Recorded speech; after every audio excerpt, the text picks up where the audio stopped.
ජනප්‍රියත්වය. හැකියාවත් එක්ක තමයි ජනප්‍රියත්වයට යන්න පුළුවන්කම තියෙන්නේ. නමුත් හැකියාවක් තියෙන හැමෝටම මේ ලෝකේ ජනප්‍රිය වෙන්න පුළුවන් කමක් ලැබෙන්නේ නැහැනේ. දීර්ඝ කාලයක් තිස්සේ තමන් ආපු ගමනේ ප්‍රතිඵලයක් විදිහට ජනප්‍රිය වෙන අයත් ඉන්නවා. එහෙම නැත්නම් කෙටි කාලයකින් ජනප්‍රිය වෙන අයත් ඉන්නවා. ඇත්තටම මොකක්ද මේ ජනප්‍රියත්වය කියලා කියන්නේ? කොහොමද ජනප්‍රිය වෙන්නේ? නමෝ බුද්ධාය. පින්වතුනි, පින්වත් දරුවනේ, ප්‍රසිද්ධිය, ජනප්‍රියත්වය, පිරිසේ පිළිගැනීම, යසස කියන කාරණාව අපි කවුරුත් මේ ජීවිතවල කැමති දේවල්. නමුත් කැමති වුණා කියලා ජනප්‍රියත්වය කියන එක කැමැත්තකින් ලබා ගන්න පුළුවන් කමක් නැහැ. අපිට පේනවා මේ ලෝකේ ජනප්‍රිය අය. ඒගොල්ලන්ගේ නොයෙක් දක්ෂතා මුල් කරගෙන ඒ අය ජනප්‍රිය වෙනවා. පිරිසේ පිළිගැනීමට ලක් වෙනවා. පිරිසේ ඉස්සරහා කිත් පැසසුම් ලබනවා. එහෙම ජනප්‍රිය කෙනෙක් දකිනකොට බොහෝ දෙනෙකුගේ හදවත් තුළ හටගන්න දෙයක් තමයි ඉරිසියාව. තව කෙනෙකුගේ ජනප්‍රියත්වයට ඉරිසියයි. තවත් කෙනෙක් දියුණු වෙනකොට ඉරිසියයි. තවත් කෙනෙක් ඉස්සරහට යනවා දකිනකොට ඉරිසියයි.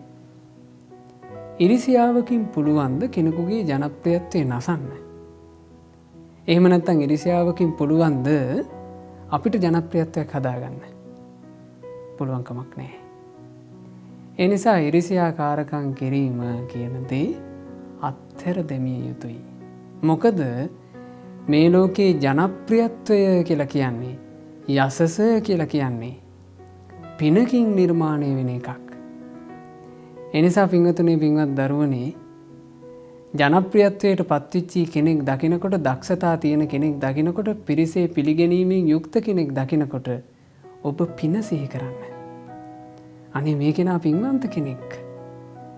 ඒ පින නිසා තමයි මෙයාට මේ සැපය ලැබුණේ. මොකද්ද ජනප්‍රියත්වය ලැබීම පිණිස හේතු වෙන පින? ලෞතර භාග්‍යවත් බුදුරජාණන් වහන්සේ දේශනා කළා මල්ලිකා සූත්‍රයේදී.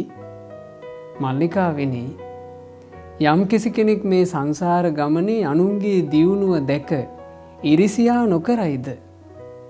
අනුන්ගේ දියුණුවට අකුල් හෙලන්නේ නැද්ද? අනුන්ගේ දියුණුව ගැන හදවතින්ම සතුට වෙනවාද?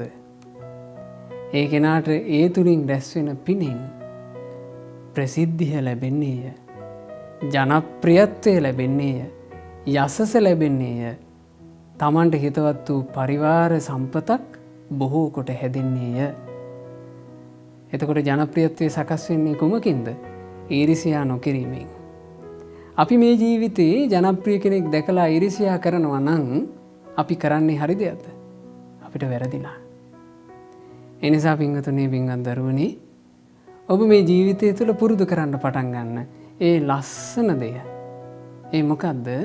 අනුන්ගේ දියුණුව දැකලා හදවතින්ම සතුටු වීම. ඒකට කියනවා මුදිතා. තව කෙනෙක් ලස්සනයි නම් එයාව දැකලා හදවතින්ම සතුටු වෙන්න. තව කෙනෙක් දක්ෂයි නම් දක්ෂකම ගැන හදවතින්ම සතුටු වෙන්න. තව කෙනෙක්ගේ දියුණුව ගැන හදවතින්ම සතුටු වෙන්න ආශිර්වාද කරන්න. යථා ලද්ද සම්පත්තිතු මා විගච්ඡන්තු. අනේ මේ අය ලැබූ සම්පතකින් පිරිහෙන්න නම් එපා කියලා හදවතින්ම ආශිර්වාද කරන්න. ඒක මුදිතාව. ඒ මුදිතාව තුළින් තමයි උතුම් වූ පින් රැස් වෙන්නේ. ඒ පින විසින් තමයි අපට සැපය උදා කරලා දෙන්නේ. ඒ නිසා හැමදෙනාම ජීවිතේට සැප සලසන උතුම් වූ පින රැස් කරගන්න උත්සාහවත් වෙන්න. තෙරුවන් සරණයි.